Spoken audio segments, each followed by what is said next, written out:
Saudações, amigos do Em Guarda.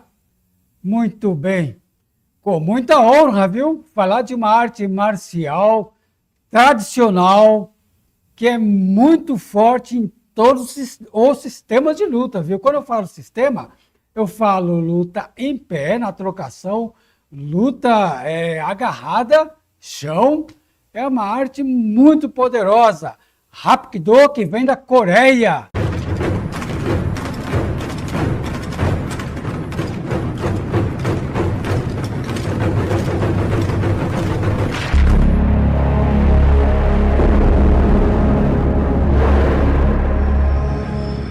Muito bem-vindo, mestre Eric Barbeiro. Obrigado, Márcio. Obrigado pelo convite. Obrigado a todo mundo que assistiu Em Guarda. É um prazer estar aqui novamente com você para a gente conversar e aprender um com o outro. Mais um desafio, né, mestre? Mais um desafio, exatamente.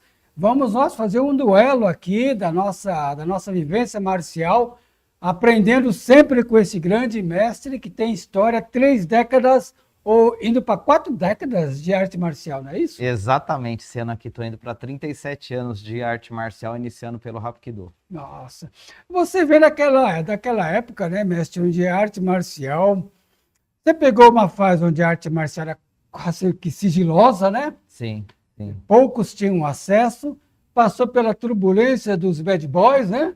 Exatamente. Quando surgiu o Vale Tudo e surgiu a grande rivalidade do Hapkido com o Jiu-Jitsu. Jiu-Jitsu, tinha os desafios nas academias, né, que era muito comum. Um ia invadir a academia do outro, na outra semana o pessoal ia invadir. Eu estava até conversando com um amigo essa semana sobre isso, e eu falei sobre essas coisas, que ele falou assim, meu pai por muito tempo, né, via arte marcial como algo, você vai fazer isso aí para brigar? Eu falei, então, mas nós, que eu falo assim, nós professores vendemos essa ideia para as pessoas, porque era assim mesmo, né? A pessoa treinava, ia na academia do outro, invadia, na outra semana ia, então era um negócio, de certa forma, voltado para a briga, para o desafio. Eu acho que é porque também, pelo fato que não existia competição, essas coisas, então, né, era uma época, você lembra disso, que todo mundo praticava, era jovem, você não tinha, antigamente, gente de 30, 40 anos, e não que seja velho, mas para a época, os praticantes iam até 20 e poucos anos, então adrenalina à flor da pele, então tinha aquela necessidade do desafio de estar se testando. Isso, por um lado, foi bom, mas por muitos lados foi ruim, porque construiu essa imagem que a arte marcial carrega até hoje, de você fazer algo para você aprender a brigar, e por muito tempo não perceberam, nós professores não conseguimos passar ainda outra imagem agora, que está tendo esse resgate mais marcial, digamos assim, né? E a cultura parece que vem da cultura, né? Eu estou lembrando da capoeira, que a capoeira lá, nos seus idos, vamos falar dos anos 40, do século passado, né? 1940, ou um pouco antes, e acho que antes, né? E quando surgiu o sistema Angola, o pessoal também saía dando pesada, pernada para todo lado, um enfrentando o outro, desafiando o outro. Parece que era uma coisa cultural do movimento, né? E no Brasil, pegamos essa... Em São Paulo, no eixo São Paulo-Rio, né? Sim, acho que foi o lugar que mais teve, né, essa questão dos desafios, porque eu acho que, pelo que eu entendo, assim, na região Nordeste, gosto mais daquela questão da expressão corporal e tudo mais, e aqui em São Paulo, no eixo São Paulo e Rio de Janeiro, teve muito essa questão do desafio, da capoeira. No Paraná também teve muito isso, né, região de Curitiba. Até é legal você falar que esses tempos atrás estava estudando algo sobre a história da arte marcial aqui no Brasil, e cita muito isso, falar que a capoeira e o boxe era tido como algo tipo vamos dizer assim, da periferia, né? Que era o pessoal que fazia da malandragem para brigar e tudo mais. E as outras artes marciais eram vistas mais como práticas de pessoas mais civilizadas, no sentido de as pessoas de classe mais alta. Isso já vem de lá da Europa, né? Não é uma coisa que eu tô falando, isso daí já veio lá da Europa, né? Então, vê como que era, né? Como acabou sendo marginalizada. Porém, você vê a capoeira e o boxe, principalmente a capoeira, ela acabou influenciando quase todas as lutas aqui no Brasil por conta da questão do Vale Tudo, que foram os primeiros que começaram a ter essa questão do desafio na rua, né? E depois no circo, posteriormente, isso aí acabou influenciando todas as outras lutas de forma direta ou de forma indireta, né? A capoeira sempre foi de rua, né? Sempre Isso, foi exatamente. de rua, fazia as rodas e tal. A arte marcial sempre foi fechada. Então, eu me lembro aqui, eu vou até citar o nome porque ele contou isso, né, no programa, que é o Shehan Denivaldo Carvalho, da Shinkyokishin, né? o karatê de contato, ele disse que quando ele era jovenzinho também treinava na São João, tinha aquela academia grande na São João, com a Avenida Ipiranga para São Ipiranga, João, né? Na isso. Combat Sport. É, e ele disse que saía lá com kimono, ele e um grupo de pessoas, os atletas, todo moleque, né? Iam procurar briga, né? Para testar a potência do chute e do soco do karatê, né? Então, era um momento, né, que a arte marcial vivia, parece que era, era o perfil da época, né? Todo mundo queria provar a própria identidade, né? De falar assim, minha arte marcial é melhor que a outra. Tinha muito essa questão, né? De querer provar que era maior, né? De querer criar uma identidade e fazer a propaganda de a minha ser mais eficiente que a do outro, né? E os meus mestres, assim, na minha linhagem do Kung Fu, a gente tem muita história disso, o pessoal de Hong Kong brigava direto, né? Briga direto, o pessoal da China continental brigando direto, um querendo realmente fazer, se sobrepor. Mas a questão que depois eu fui investigar, mestrão, é que era assim, nós vamos duelar. O que eles tinham, o que o cinema passa é a rivalidade para atacar a emoção do cinema. Na verdade, as famílias que se travavam lutas, na minha área, que é o Kung Fu, eles travavam lutas para testar o sistema. E quando um perdia, quase em geral, ele começava a praticar aquele sistema que ele falou, eu não vou mais perder. Olha que legal, hein? Lição de humildade, né? Exatamente, humildade. exatamente. É claro que o cinema depois dá uma roupagem que é para dar um tchan, né? Sim. De ação, mas o confronto marcial, ele sempre foi, apesar de toda a violência, ele também teve a questão didática, né? Sim. Aconteciam os torneios, que o mestre sabe. Os torneios é outra história, né? Exatamente. Os torneios era outra história. O pessoal ia lá realmente para sangrar e pronto, né? Mas os desafios, quando chegava alguém para desafiar, até as histórias do mestre Bruce Lee conta isso, né? As pessoas iam para testar mesmo, né? Isso. Iam para se testar e para se provar, né? Para se provar, né? Mas o Hapkido, ele não foge à regra, ele vem de um país muito duro, que é a Coreia, né? Um país guerreiro, não é isso, mestre? Isso, é isso mesmo. Eles, em geral, né? O coreano em si já é um povo que ele é muito aguerrido nesse sentido.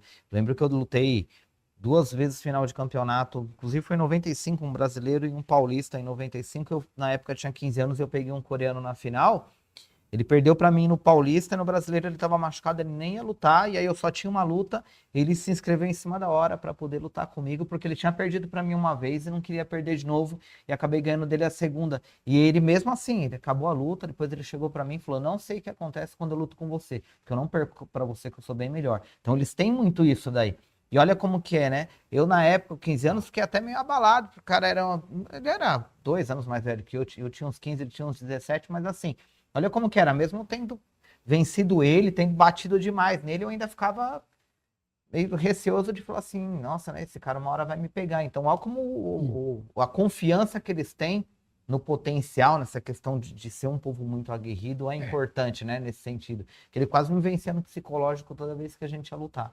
Então, não existe uma desistência. Não né? existe, exatamente. Eles não não se entregam, exatamente. E por isso que quando na arte marcial, entre os orientais, quando eles perdem, quando era um combate oficial e havia derrota, era vergonhoso e desonroso. Né? Sim, sim. Eles não te desrespeitam por ter vencido deles, mas eles se sentem envergonhados por isso. Exatamente isso daí mesmo. E a sua linhagem, mestre Eric, claro que você treina tanto tempo no Hapkido e tem a convivência com os mestres, né?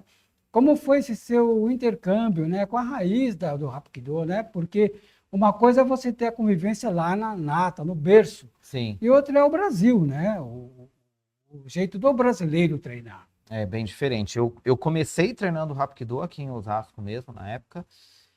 E aí comecei a ter contato diretamente com o mestre do meu antigo professor. Aí, por ir em seminário, essas coisas, aí o filho dele também era mestre, um outro coreano, me convidava sempre lá treinar, acabei tendo muito contato. Depois tive alguns problemas na qual me desliguei deles. E fui treinar com outro coreano, que é o mestre Sin Hwa-lee. Então treinei com o Yoon Sik-in, depois com o Sin Hwa-lee. E o Sin Hwa-lee ficou até 2005 no Brasil, foi embora para os Estados Unidos. E aí eu fiquei um tempo ali com ele, conversando mais com ele por telefone e por carta, ainda um pouco na época. E aí, em 2007, se eu não me engano, eu fui num seminário de Hapkido com o Mestre Park. E o Mestre Park é um dos introdutores do Hapkido no Brasil. Eu já tinha visto ele em campeonato, essas coisas. Eu tenho até foto dele me entregando medalha. Isso eu criança. E aí eu estava nesse seminário, logicamente ele nem lembrava mais de mim, porque já era adulto. E ele me viu participando lá. Aí ele chegou um dado momento, segundo dia, que era o dia que estava só as faixas pretas, e me chamou. Foi conversar comigo, falou, com quem que você treinava Hapkido? Aí eu expliquei bem breve, assim, meu histórico para ele. Aí ele falou assim, queria que você fizesse fazer uma reunião, que você participasse de uma reunião na minha casa. Aí eu fui lá, achando que era uma reunião com um monte de gente. Chegou lá, a reunião era comigo. Ele falou, eu dou aula aqui na minha casa, para as pessoas que eu escolho. Então, eu trabalho de uma forma mais tradicional e eu queria te convidar para vir treinar comigo. Então, basicamente, eu fui o primeiro cara de dobo preto a ir treinar com ele, porque tradicionalmente o Hapkido usa dobo branco, né? E eu fui o primeiro de... Dobo é o uniforme. É o uniforme, né? É o kimono. uniforme que no karatê é kimono, né? Mas no Hapkido é dobo, porque é coreano, né? Isso. Exatamente. E aí foi legal que, assim, aí realmente eu fui ter aula com alguém que era lá da raiz da fundação do nome Hapkido, da primeira associação. Nossa, mestre, Hapkido. Então, aí realmente, tipo, respeito todos os mestres que já me deram aula antes, mas aí o negócio foi diferente, assim, ter tido contato com ele direto, ele faleceu há 2 anos atrás, então ter tido contato com ele direto até o falecimento dele, que tive com ele até o momento da morte dele. Então, ter tido esse contato foi para mim um privilégio, porque pouquíssimas pessoas tiveram essa oportunidade de estar com alguém que está lá desde o começo da modalidade, né? E eu tive esse prazer aí que Deus me abençoe em poder me colocar ele na minha vida, né? Mas assim, no Brasil, vamos falar em São Paulo, né? Não no Brasil, que amplia demais, mas o sistema Hapkido, ele tem ramificações de linhagens, como acontece no Kung Fu, por exemplo. Exatamente, você fez o melhor paralelo possível. O Hapkido é bem semelhante ao Kung Fu. Uma quantidade inúmera de estilos, eu não consigo mensurar para você quantos estilos tem. Tem muitos estilos. Aqui no Brasil já tem bastante estilos com influências diferentes. E do mesmo jeito do Kung Fu. E eu acredito que é bem semelhante ao Kung Fu mesmo, por conta da questão de influência. Então, o Hapkido ele já surgiu de mestres de modalidades diferentes que se juntaram para representar um único nome. Então tinha, por exemplo, o Mestre Park, ele vinha de uma linhagem do Yudo e do Kundo. O Kundo é tipo um Kendo, é o mesmo significado, o caminho da espada. Então é um Kendo coreano, o Gundo. E vinha do Yudo, que é um judô coreano. Então ele vinha mais dessa parte de luta mais agarrada, de luta de chão, essas coisas. Tanto que o estilo de Hapkido dele era um estilo mais direto, não tinha tanto giro. Em compensação, um dos parceiros dele de Hapkido era o pessoal do Region Musu, que eles falam arte marcial circular, que dos estilos de Hapkido é o que mais se assemelha com Aikido. Então você tinha gente que vem... mestre, vamos... Então vem um Hapkido de sistema agarrado mais direto e outro de movimento mais circular. Que o Aikido, nossa, quando você fala circular é um movimento de pegadas? Exatamente, aqueles movimentos de giro que eles fazem para fazer os golpes. E aí você tinha, por exemplo, um que veio do Tansudo. Tansudo quer dizer Karate-do, traduzindo para o japonês é Karate-do, então caminho das mãos vazias. Então, tinha gente que era do estilo Tansudo, então foi juntando isso, por isso que você pega os estilos mais tradicionais do Hapkido, ele lembra muito a base do Karatê, tem um pouco de movimento de giro igual tem no Aikido, e tem um pouco de projeção igual tem semelhante ao Judô, porque acabou vindo dessa fusão de modalidades. E aí, cada escola acabou tendo uma característica que é mais forte. Por quê? Porque por mais que você aprenda os outros fundamentos, tem aquele que é o seu mais forte. E aí, no meu caso, eu já vinha muito de uns estilos que treinavam muito a parte de combate. Quando eu fui para o Mestre Park, teve um choque no começo por conta disso daí, o que foi bom que me aprofundou muito nessa parte técnica da torção, dos movimentos, muito ajuste técnico, que depois eu fui percebendo o quanto meu golpe era frouxo. Então, eu treinava, eu já fazia quase 20 anos quando eu fui treinar com ele, e pô, hoje em dia eu enxergo a minha deficiência, meus faixas pretas não tem tanta deficiência igual eu tinha quando eu estava no 5º dan, quando eu fui treinar com ele. Então, nossa, mestre, olha o quanto me desenvolvi, né, com relação a isso. Então, o mestre está falando da luta curta distância. Exatamente, a curta distância, as torções, o ajuste dos golpes da linhagem do Mestre Park era muito bom nesse sentido. O que eu acabei conseguindo agregar com eles, acredito eu, porque uma coisa que ele sempre falava, era a questão da parte do combate. Por quê? Porque sempre foi o nosso forte aqui. É uma questão que, assim, eu naturalmente, por conta de ter vindo da competição e ter tido muitos atletas competindo, eu acabei desenvolvendo muita questão da técnica de combate, da questão estratégica, então eu consegui levar isso. Porque o combate, desculpa, mestre, mas Sim. o combate, o combate, ele dá uma distância Exatamente. Então a gente entra numa zona de conforto com relação ao corpo a corpo, né? Exatamente, porque aí você tem um controle maior, né? Você consegue controlar a distância, consegue controlar as ações. E o Mestre Park não, ele juntava. E o dele era o tempo todo colado, né? Então, eu tive que conseguir mesclar. Por isso para mim foi bom. Os amigos em guarda estão percebendo a excelência da arte marcial. Né? Exatamente. Olha como. E para ver como a gente nunca sabe tudo, né? Porque às vezes o aluno tá lá treinando 5, 6 anos, ele se forma faixa preta, 6, 7 anos, ele acha que ele já sabe. Você vê, eu com 20 ainda tive que aprender coisa pra caramba, e às vezes a gente marca o workshop com mestres mais graduados que eu para trazer mais coisas pra gente. Agora a gente está desenvolvendo uma nova forma de lutar Hapkido, digamos assim, para ter uma característica mais do Hapkido. Onde eu quero chegar? Você olha hoje um combate de Hapkido, ele lembra muito um MMA, para os dias de hoje, embora ele não tenha tantas regras, mas lembra muito um MMA. Se você olhar um combate de judô, você vai olhar, você não precisa nem olhar a cor do kimono, você vai falar, isso aí é judô. É judô. Você olha um de Kung Fu, embora tenha vários estilos, mas tem uma determinada característica que você olha e fala, isso aí é de Kung Fu, esse outro é de Taekwondo, esse outro é de Karatê. E o Hapkido, ele acaba, por conta de parecer muito mais MMA, você acaba não tendo uma identidade. E agora a gente, na confederação, está criando um sistema de combate ao qual as pessoas vão olhar e falar assim, opa, isso daí é Hapkido, porque ninguém faz. Então a gente já está em desenvolvimento nisso, já estamos praticando os treinos. Hoje eu estava falando com o presidente da confederação, para em maio agora a gente fazer o primeiro campeonato disso, para ver como que sai mesmo na prática. Que seria um tipo de freestyle do Hapkido? Tipo um freestyle de Hapkido valendo torção.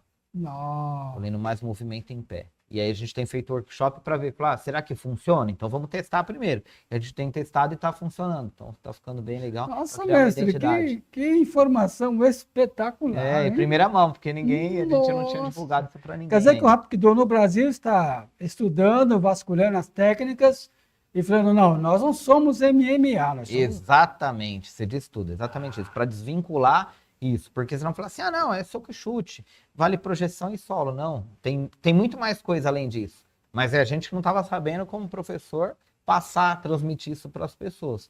Então agora, a ideia foi até do presidente da confederação, o mestre Delmo, desse tipo de combate, aí ele trouxe para a gente e começou a testar. E aí quando ele começou a apresentar isso, a gente estava até comentando sobre isso. Nunca vi lugar nenhum alguém fazendo isso. Lógico, eu não conheço o mundo inteiro, mas assim, do que eu tive fora eu nunca vi, do contato que eu tive com pessoas fora eu nunca vi, a internet hoje em dia que manda muita informação pra gente, né, fácil de acessar, a gente nunca viu algo nesse tipo. Então acho que a gente deve ser os pioneiros aí em fazer esse método de combate. E é claro que vocês vão desenvolver as regras, né, que é praticamente próprio do estilo. O visual, vocês vão mexer no visual do competidor, ou vai ser nesse campo do visual? O pessoal do MMA põe aquela sunga e vai para a luta, né? A gente vai fazer com o próprio Dobo mesmo. Olha mesmo, que espetacular. Para ficar mais tradicional possível, né? E por quê? Porque independente de competição ou não, o Hapkido é uma arte marcial de defesa pessoal coreana. Então, sempre o foco tem que ser fazendo o aluno ter a consciência da defesa pessoal. Até quando eu passo, por exemplo, no treino, uma técnica de combate, eu falo para eles que lá é técnica de combate, eu sempre passo com a mentalidade de falar assim, pensando comigo assim, se ele tiver que se defender na rua, isso vai ter que funcionar na rua também. Embora, a gente sabe que hoje em dia dificilmente as pessoas vão precisar usar, mas eu falo que é igual seguro de carro e convênio. Se precisar usar, não vai poder falhar. Então ele já vai ter que estar condicionado a isso. A questão da distância, a questão de como ele vai ser reativo àquela ação. Então tudo sempre, por mais que a gente tenha a regra até de competição, sempre voltado pensando na situação. Com relação à rua, mestre, se o mestre concorda comigo, na minha visão, eu vejo muito nas redes de YouTube o pessoal com tutoriais ensinando defesa pessoal, ensinando, não, isso vale na rua, porque o que você treina na academia não funciona, isso é luta real. E eu penso assim, né, eu falo, é ótimo, né? Mas hoje, mestre, o que eu vejo é que não é só gente do bem que treina arte marcial. Sim, é verdade. Então hoje é muito perigoso você fazer algum ensaio de defesa na rua, porque o agressor possivelmente também sabe arte marcial. Ele treina para o mal, mas treina. Eu sei de casos de atletas profissionais, vou declinar a arte marcial deles, mas que ensina a torcida organizada. Sim, você diz tudo. Tem, infelizmente, né? Tem. Hoje em dia a arte marcial está muito mais acessível do que era antes. Você pensar quantas academias em Osasco tinha na década de 90. Nossa. É capaz de a gente chegar aqui em 5 minutos pontuar todas, né? Se você for Subindo ver. até eu lembro do karatê do Morita. Do Morita, aí você tinha o Morita, depois tinha o Denivaldo, que já dava aula até aqui perto na Rua da Estação. Na Rua da Estação. Aí você tinha o Hapkido, a gente treinava com o Norberto, você tinha o Taekwondo do Daniel. Verdade. Né? Tinha o Taekwondo do Daniel, aí você tinha a capoeira com o Polim, com o Dantas e com o Rubão. Basicamente era isso. Aqui mais na Vilhara com o Bradesco, a capoeira também. Judô era quem tinha na Guimori. Aikido com o Mestre Brasil e aí você tem Kung Fu com o Mestre Lopes, aí tinha com o Mestre Ronaldo. Né, da Mao. Basicamente isso, tanto que o encontro de artes marciais eram essas pessoas, né, os que tinham em Osasco, eram eles mesmos. Hoje em dia você tem acesso a várias academias por bairro, no Brasil inteiro isso. Então, realmente você falou, tem professores que estão ensinando em locais que não sei se seria o mais apropriado por conta do uso que vai ser feito, né? E eu acho que tem que tomar muito cuidado com essa questão mesmo do tutorial, de ensinar o que deve e o que não deve fazer. E outra coisa que é o seguinte, né? Fazendo um paralelo a isso, eu vejo que tem muito youtuber hoje em dia que ele fica criticando a sua defesa. Depois que ele tá sentadinho assistindo, ele sabe o que você vai fazer, aí ele já faz um vídeo querendo falar, não, esse golpe não funciona porque você depende assim. Uma coisa que eu acho que é o principal da defesa pessoal é o elemento surpresa. Porque geralmente o agressor, ele nunca espera que você vai se defender, ele sempre espera. Eu falo que para ele querer agredir alguém, ele tem que achar que ele tem algum tipo de vantagem. Ou ele vai ter vantagem física, no questão de, por exemplo, eu sou baixo, ele é maior que eu, bem mais forte. O poder da voz. O poder da voz, ele vai lá, ele é homem, então ele vai agredir uma mulher porque ele se julga mais forte, ou ele tá armado. Então alguma coisa ele tem que ter para ele confiar que ele vai ter uma vantagem, senão ele não vai fazer isso. Porque geralmente esse tipo de agressor, ele é covarde, né? Então ele precisa ter a segurança que ele tem alguma vantagem. Então você ter a questão do alimento surpresa é muito importante. Então, você fazer um vídeo falando que... eu fazer um vídeo falando que a defesa que você fez não funciona porque faz isso, eu já sei o que você vai fazer. E quando eu não sei? Quando eu seguro no seu ombro, você vai lá e dá uma torção no meu braço, é uma coisa.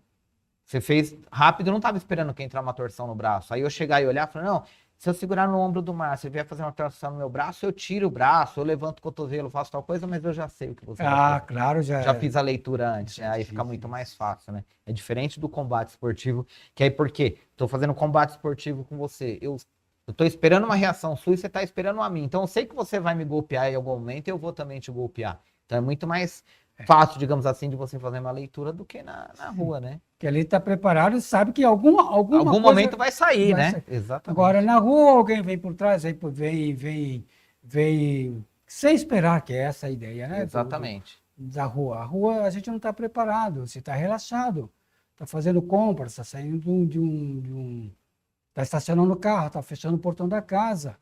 Então, esses tutoriais de YouTube me deixam preocupado, porque o elemento treina, acho que qualquer situação ele pode reagir, não pode reagir. Exatamente, não pode reagir.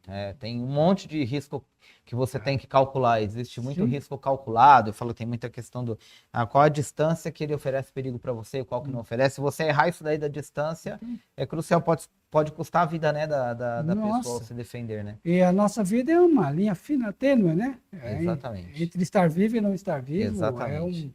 É uma linha muito fina. Então, a arte marcial ela tem que ter muita cautela e hoje muita informação e contra-informação. O melhor recado é treinar no ambiente seguro, né, mestre? Exatamente. Buscar quem quer isso daí? Eu quero praticar, eu quero treinar golpe. Procura uma academia para treinar. E muitas vezes vai quebrar muito paradigma que você tem, né?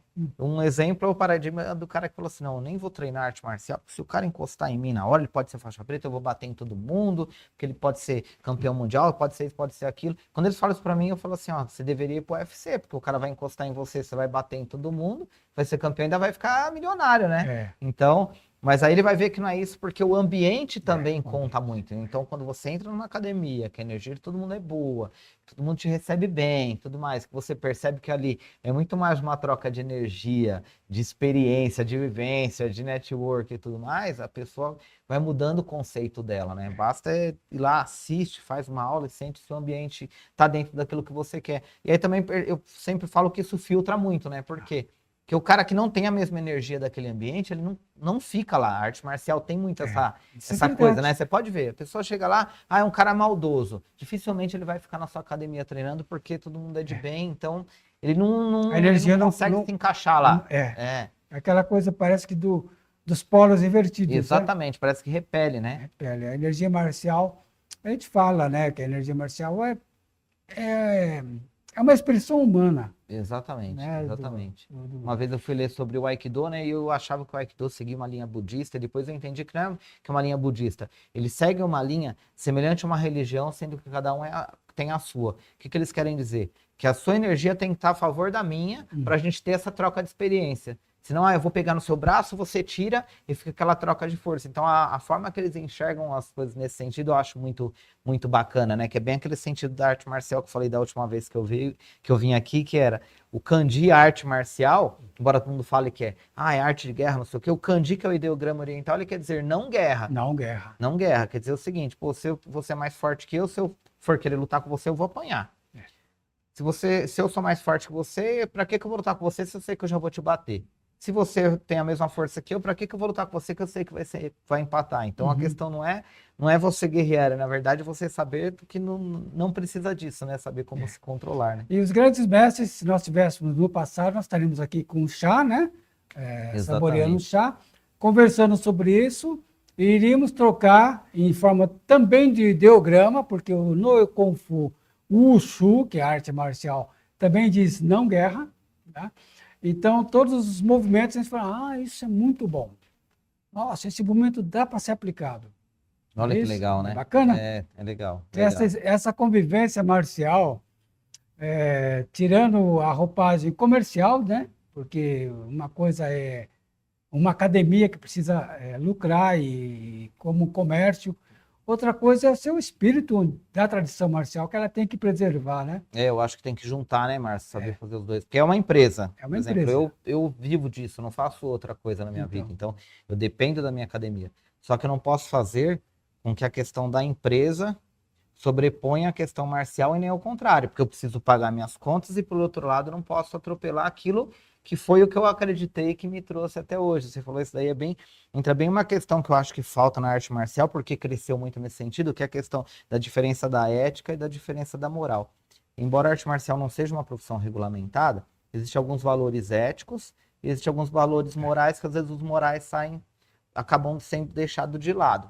Por exemplo, não tem uma norma, teoricamente, não tem uma regra que fala assim, que se eu convidar um aluno seu para treinar comigo, é antiético. Por quê? Porque não tem escrito isso como norma, mas é imoral.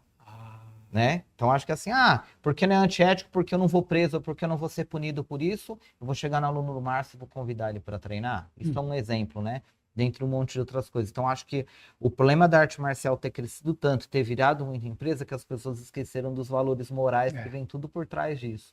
Até hoje, quando vem algum aluno de outra...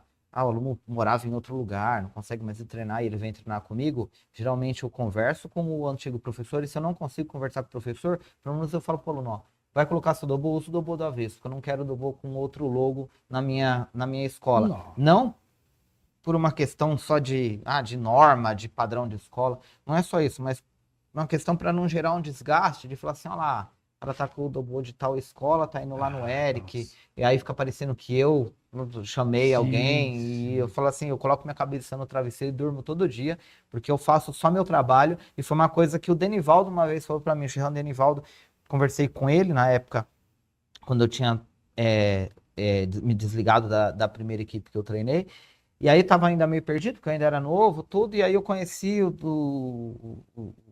o Jean Denivaldo, pessoalmente, assim, de conversar, conhecer ele, mas nunca tinha conversado com ele. Ele falou assim, Eric, faz seu trabalho e não olha para os lados, faz só o seu.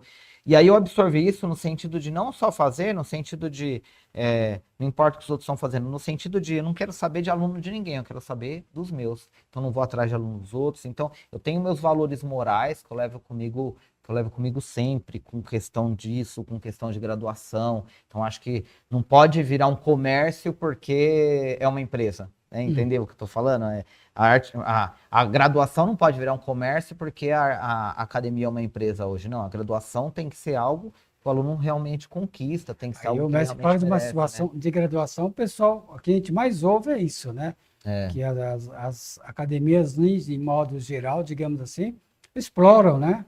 Exploram Exatamente. muito isso. Agora, até você falou isso daí, gente falando disso, na semana do dia, se não me engano, 15, 16 até 23 de março, não lembro agora de cabeça, mas acho que é isso. A gente vai fazer aqui a primeira vez, eu vou fazer em ação junto com um amigo meu lá de Piracicaba, que foi da seleção de taekwondo, ele e a esposa dele. Semana da Humildade, todo mundo vai usar faixa branca. Todo mundo. As faixas pretas, eu, os alunos, todo mundo. Primeiro porque é uma lição de humildade para os alunos. Porque você concorda comigo? Tá todo mundo de branco, vai ficar misturado. Nossa. Faixa preta com branca, com colorida.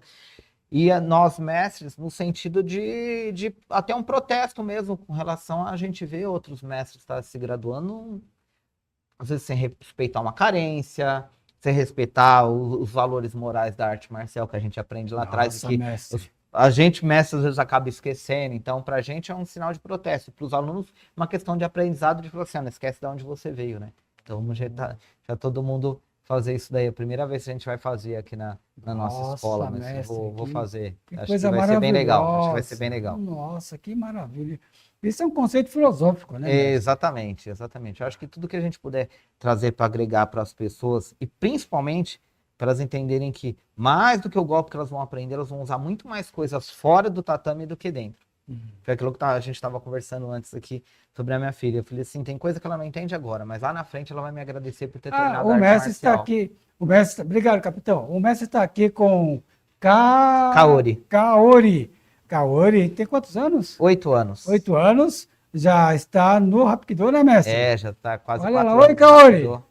Oi. Vem aqui dar um oizinho. Vem aqui. Aqui com o papai. Hum. Olha lá. Ela está entrando isso, descalço no tatame. Olha só. Isso. Olha Dá aí. um oi pro pessoal. Faz assim, oi. Tá treinando, né, mestre? Tá treinando, praticar arte marcial.